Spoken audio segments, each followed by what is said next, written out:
the purpose of this session, fitting in with the Startup Week, what we're trying to achieve is we want to meet founders who have built something, scaled something, perhaps in revenue, not necessarily, but have gone on a journey. So we're trying to sort of coax out the things that worked well for you, didn't work well, hints, tips, the usual stuff. So perhaps a good starting point is just to explain who you each are individually, your backgrounds, and then your journey to this point where you've formed this, what looks like an amazing sort of, it's a really animated website, excuse the pun. Thank you. So I'd say that our stories are almost identical. Yeah. We did the same course at university, got the same grades, went on to do a master's together, and then also went on to teach part-time at the university. So that was all at Montfort University. Okay. So there for like 3, 4, 5 years, including the teaching. So we spent a lot of time at Montfort University, which is good. It's fun. So yeah, Montfort's kind of our home at the moment. Like we really kind of enjoy the area, enjoy having that connection with Montfort University, and we've started our business with the aid of Simon Baines and the DMU Works, that kind of thing. So they've been particularly helpful. Also, the Crucible program, is something that we've had the pleasure of utilizing. Yeah, which is basically like an incubation program for startup businesses.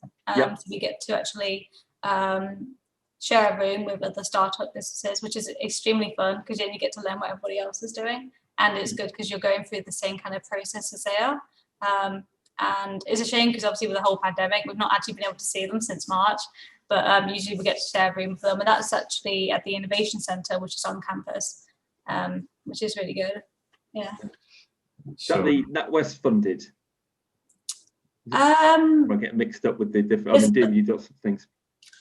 Oh, I'm not entirely sure. There's sometimes NatWest events at the Innovation Centre, but I don't think it's got anything to do with the Crucible program. No.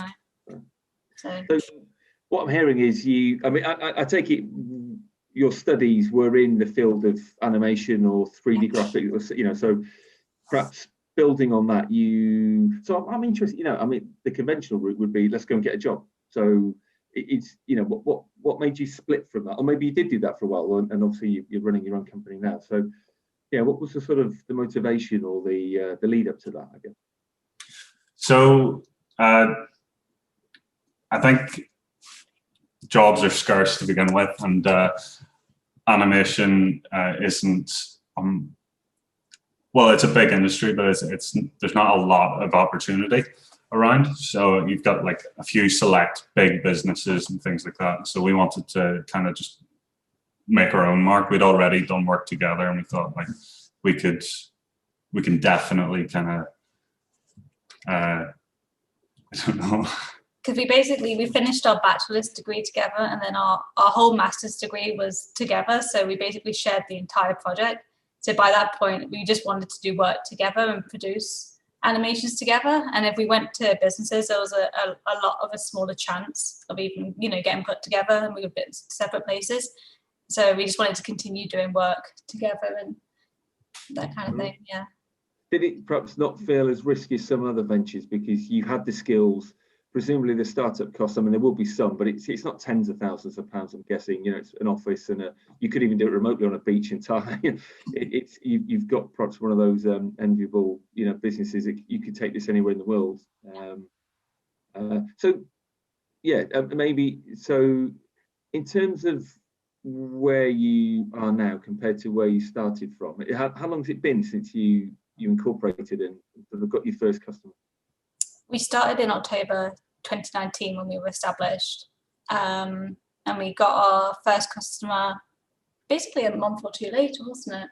I think it was quite soon, and from there we've learned so much along the way. We've been doing like our research and how to basically run a business, because at the beginning it was very nerve-wracking, just it was very overwhelming trying to think of everything we need to do, because we do our whole production with animation, we do from the beginning to the end. So when you're trying to do that and learn to run a business, it was a whole new ball game basically. But from where we were at the beginning to where we are now, we've learned a lot more, and we're getting used to how things work and how to basically run our business a lot better. And we've learned to take things kind of one step at a time as well.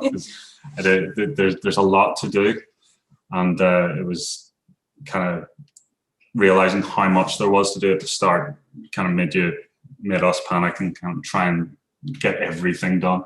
But yeah, no, it's good to take your time and kind of tackle things one at a time. So what did it look like that I mean, obviously you must have been elated when you got your first customer, but was that a hard slog, lots of cold calling or cold emails? I mean, what if you could describe that first sort of paying customer? For the first one, it wasn't. Right. We had spoken to them recently, and we actually knew them beforehand as well. We've actually found the least amount of luck doing the cold calling and the cold emails. We've sent dozens of proposals over to people and had basically no luck. So we seem to find that have the best luck in getting to know our people first, which is a bit more difficult with a pandemic because we're kind of just stuck at home. But I find it, we found it the most difficult just doing it. Sending emails and no, people don't like receiving email unsolicited emails. Do this. Yeah. That's if they even get them. They often end up in junk, of course. So thinking about your sort of proposition, then what makes you stand out? Sorry, I can't hear you. Sorry, broke down. There are sites like Fiverr or People Per Hour or Elance or lots of things like that. How do you fit into that? I mean, do they frustrate and annoy you that they do, or is that actually it's good that they're, because you don't look like you're in that sort of field. You've got a very it's a slick looking website, and I can just tell from your background, a lot of thought seems to have gone into this. So positioning yourself in the market, then I suppose if you describe how you managed to do that. Yeah, we discussed this a lot, especially recently. The idea that there's a lot of competition out there that will do things a lot cheaper, a lot more readily available as well, as opposed to what we try to do, which is bespoke content that's tailored for your very specific needs, rather than kind of, for example, something on Fiverr that's pre-made and just kind of your logos put onto it, for example. So that's I think the bespoke nature of our work is kind of what separates us from a lot of that. Got it.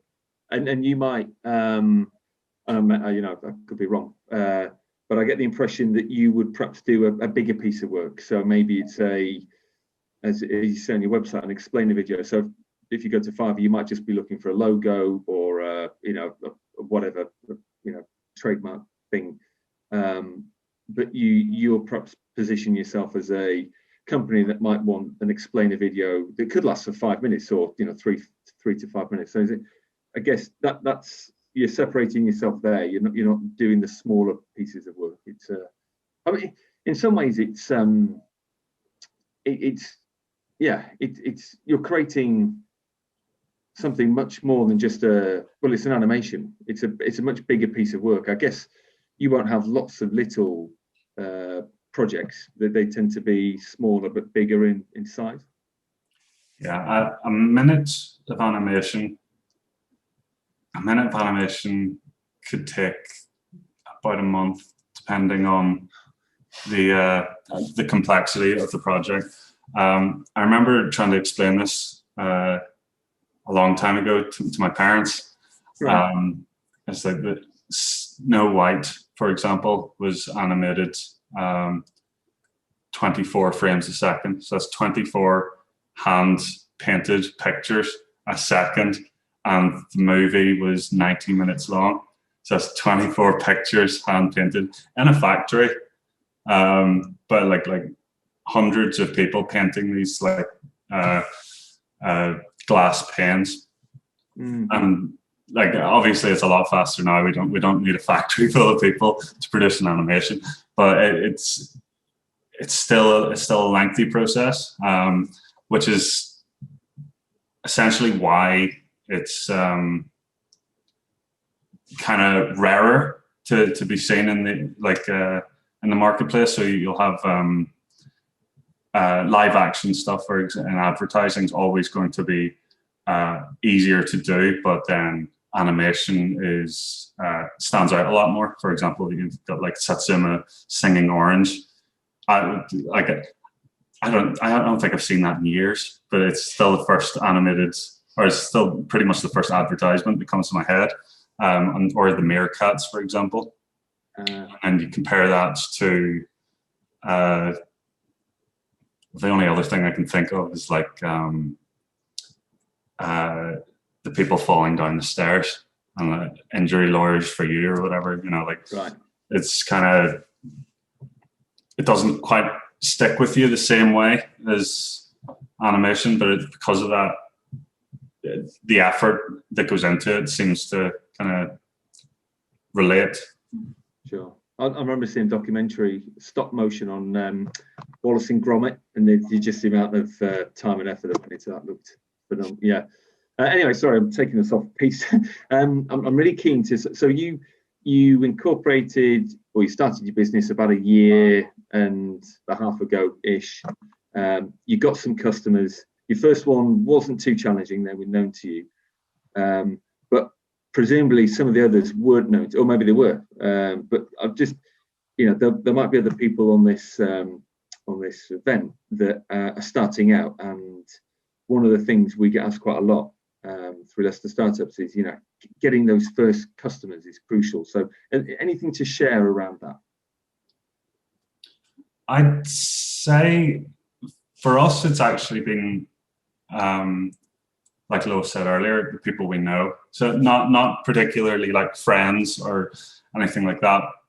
They probably won't like to hear that. No, they're friends now, but at the time it was kind of people we know and the people they know, and you just kind of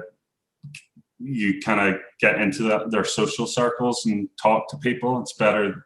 I think people need to like you is something that we've learned. You have to get people to actually want to talk to you and things like that there, rather than just kind of showing up on their doorstep with a product and expecting them to buy it. So and what does that look like, getting people to like you? I mean, is that sort of sending them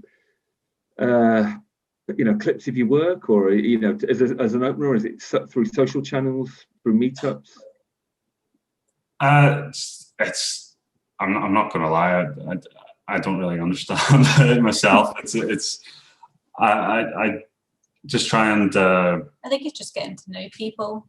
Yeah, that's a better way. Whether you're like working with them or you see them on the same campus or anything like that, just you get to know people, and then from there it might become something more anyway. But I would recommend not just frustrating over trying to connect with people forcibly just for work, whether that's through LinkedIn, or because I've done a lot of these, I've sent things through LinkedIn and people per hour, and I take it personal when I don't get a response back, but like you at the end of the day you just have to kind of take it one step at a time and just expect these things not to always go through, especially with so much competition online where people are charging so little for things where you might be charging like a normal standard price. It's a lot of competition at the end of the day, but I think it's best just not to take it personal when you don't hear back, which is what I've been struggling with quite a lot, to be honest. But yeah. So one of the things I'm curious about, especially for the established startups that are doing well, we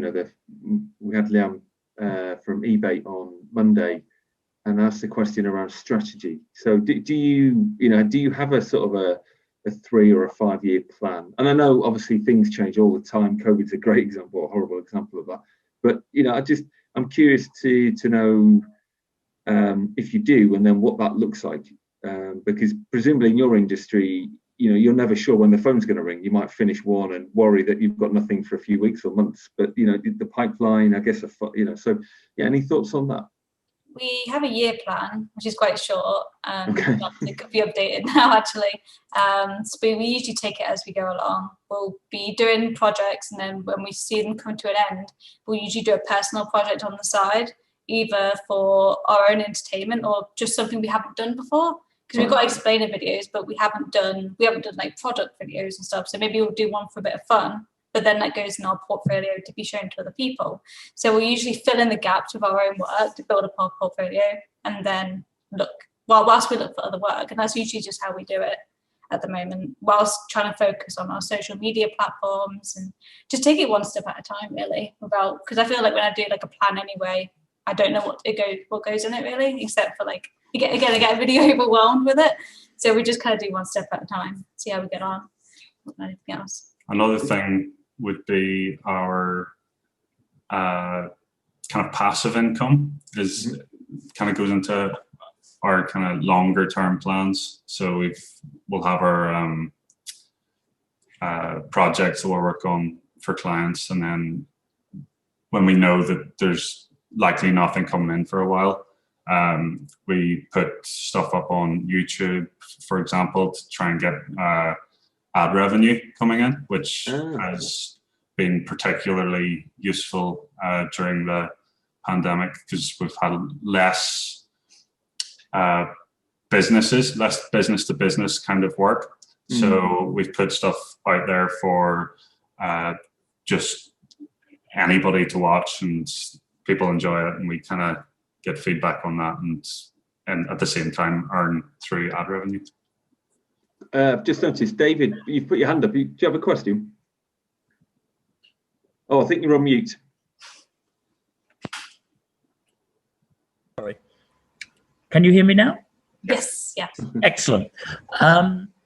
Yeah, I read something about your business before the presentation today, and it mentioned code, and I wondered if that was the student housing code.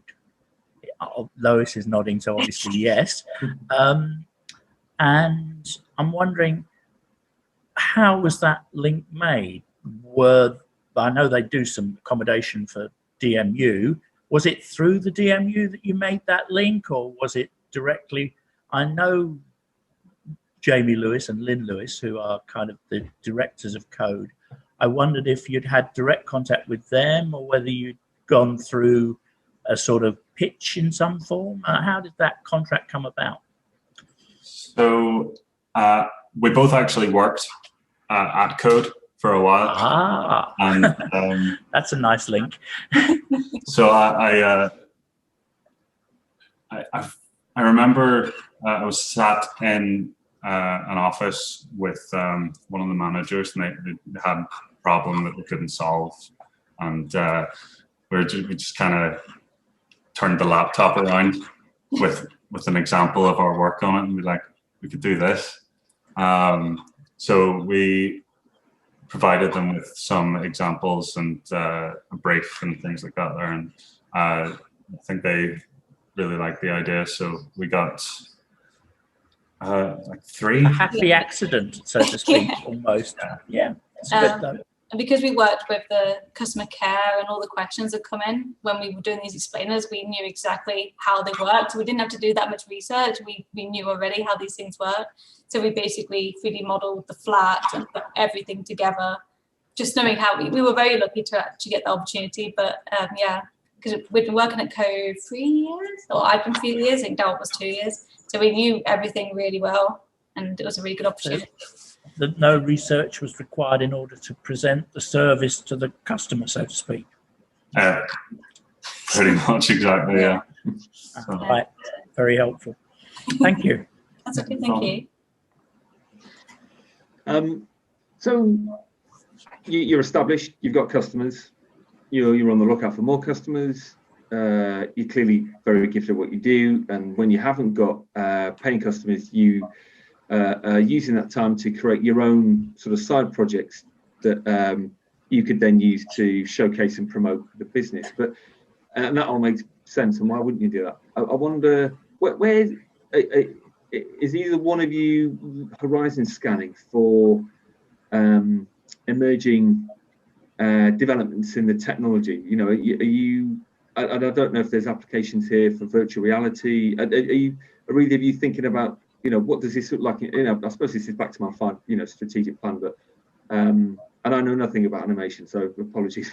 I wonder, you know, are either of you looking at exciting opportunities that might, you know, be around in 5 years' time and planning for those now? Yeah, yeah, we're pretty much always on the lookout for that. With this kind of technology, with VR and things like that, it's kind of like, will it actually kind of take off though? So we're experimenting with things like that for the time being, but kind of like it's on the back burner while we kind of focus on things that we know will kind of produce revenue now. Okay. And if you look, are there any resources or suggestions for places to go, you know, for people in your industry or in technology? Any favourite publications or blogs? Not really, no. Okay. YouTube is really good for learning animation or getting into anything to do with business, because I learned a lot of things off there as well. And there's plenty of free software as well for getting into that kind of industry, such as Blender.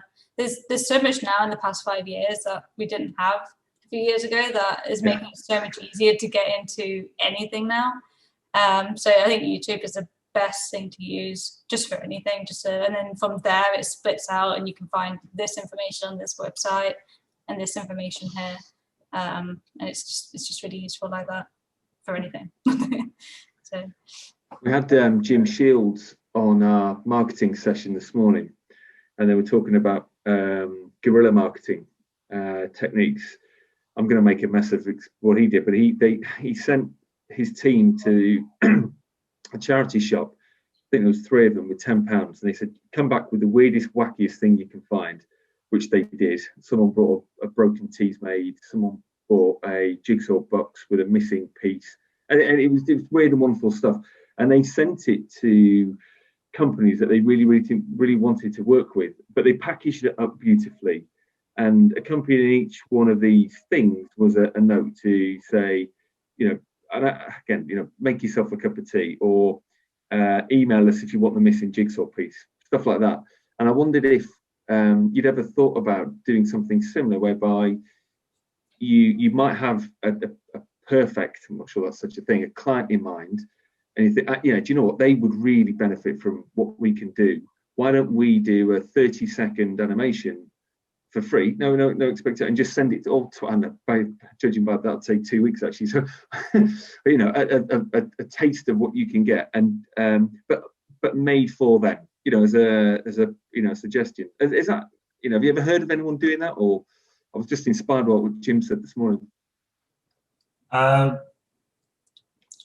really haven't heard of many people in our industry doing things like that, but we've given it a shot. We've got our own mascot called Liam the Balloon, which I don't know if there's any way we can show that. Put the website up on the. I'll stick it in the chat.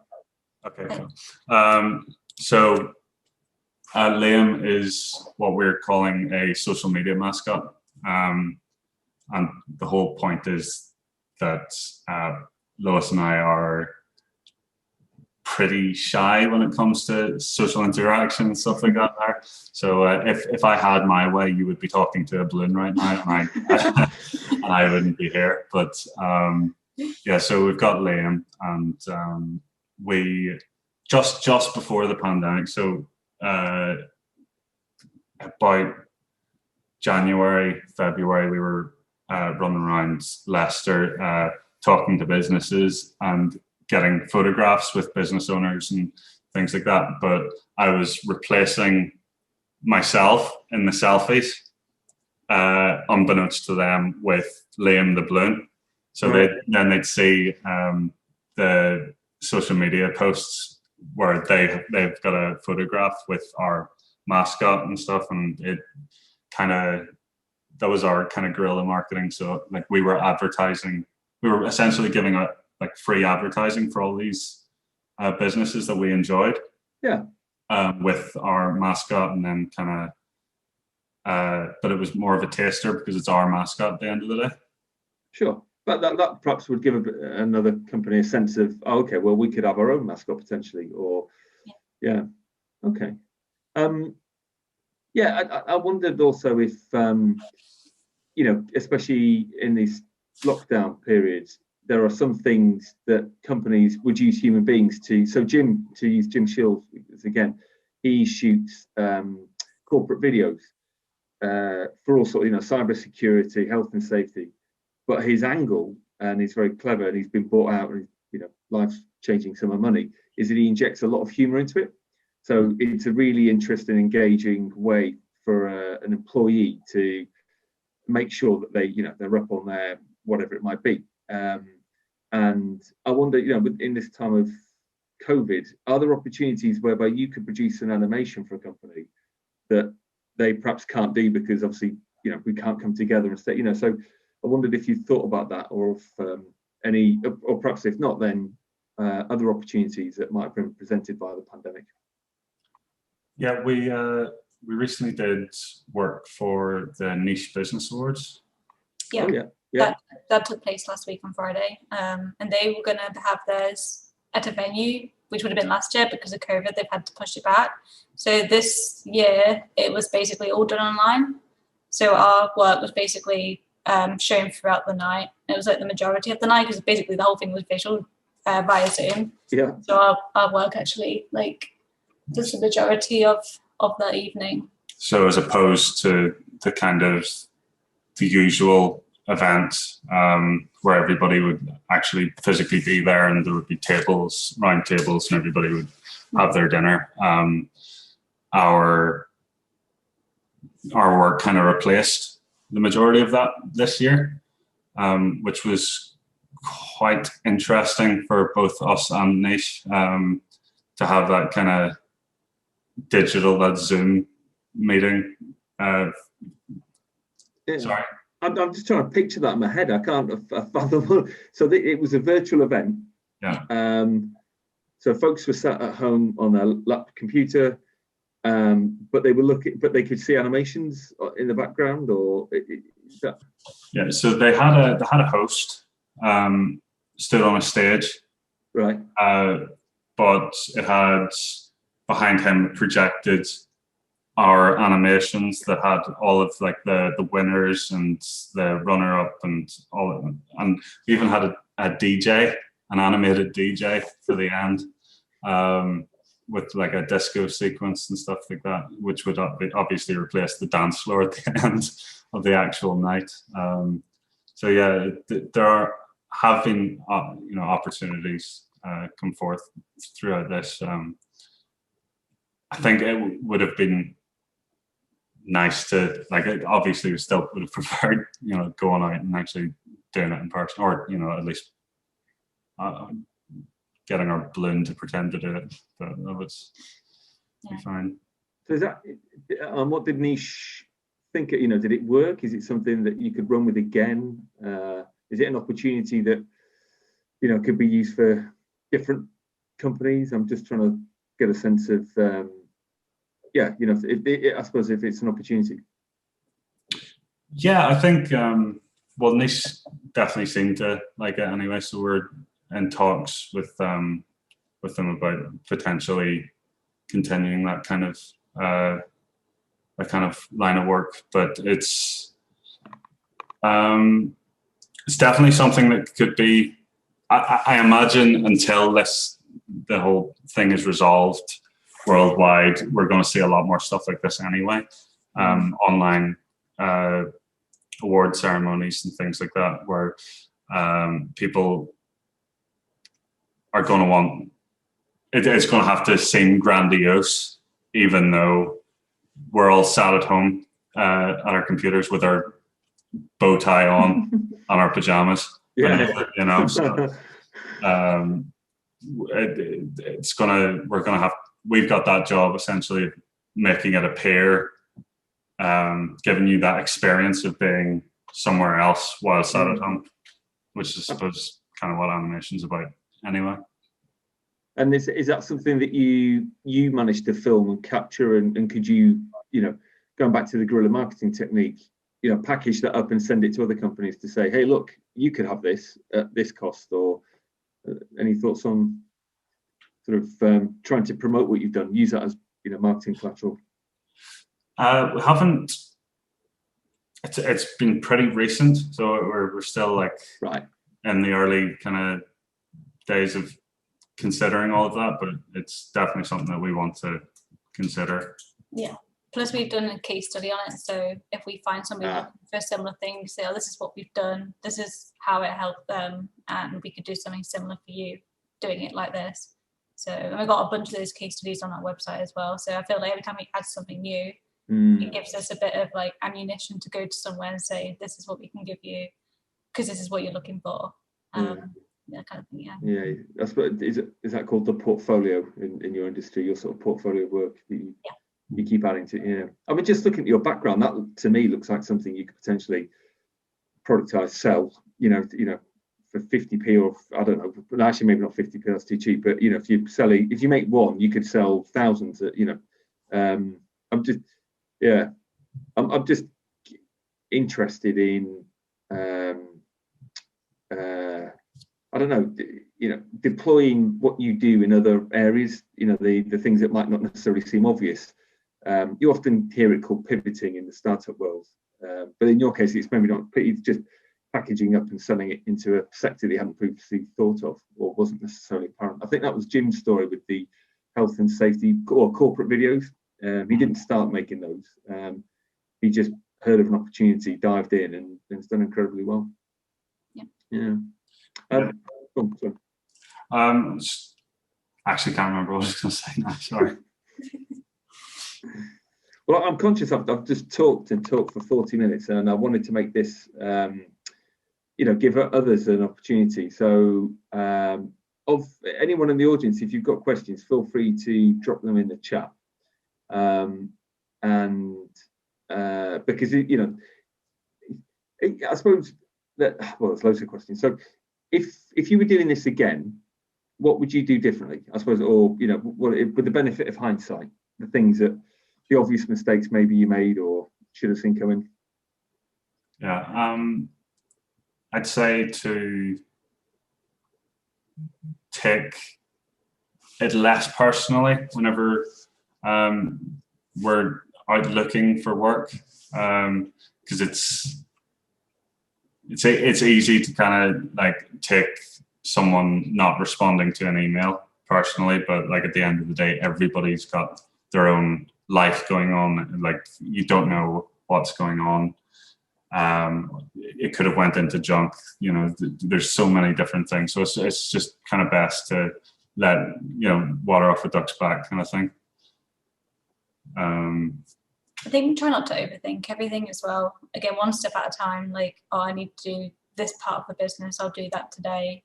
Maybe I'll do a little bit of this tomorrow. Don't think, I've got all of this to do and I've got all of this to do, and then you just write everything down. I think it just feels so much more comfortable to take it.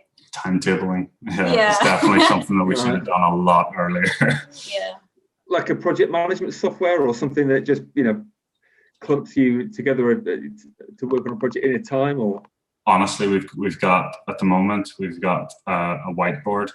Yeah, that's just covered in notes, but beneath all those sticky notes, there is a timetable somewhere that's meant to tell us what to do on what day, and it does work. Right. It doesn't overwhelm you sometimes just looking at it, thinking, I've got this. It does, yeah. Okay. And any other hints or tips for the audience who may be thinking of starting up or haven't quite got their first customers yet? Do what you enjoy. Really, really helps. If you're trying to do something that someone's recommended and you really don't enjoy it, don't do it. I think we've got success from things we enjoy doing more than things we're trying to force ourselves to do just for the sake of being a business. I think if you do something and you enjoy it, take it to that next level and make a business from it, more than just, oh, well, that company's doing, I'll do that, and then you just find you're really not enjoying it. Yeah. Be good at something that you actually enjoy doing and keep doing it, is what I would say. Yeah, I've heard that from a few different sources, especially really prominent entrepreneurs in Silicon Valley. If you don't love it enough, you're not going to slog the 60, 80 hours a week. You just won't be able to grind it out. You've really got to believe in your product. Yeah. Okay. So what? We should hopefully be coming to some sort of lockdown easing in April. Touch wood. I mean, what do you think? I mean, you may have benefited from this lockdown. I don't know. We don't have to go into that. But how does that make you feel? Have you got any thoughts as a business in terms of, does it feel like the lockdown's been an opportunity and that will disappear, or are you just indifferent? As it doesn't really have an impact in your business then?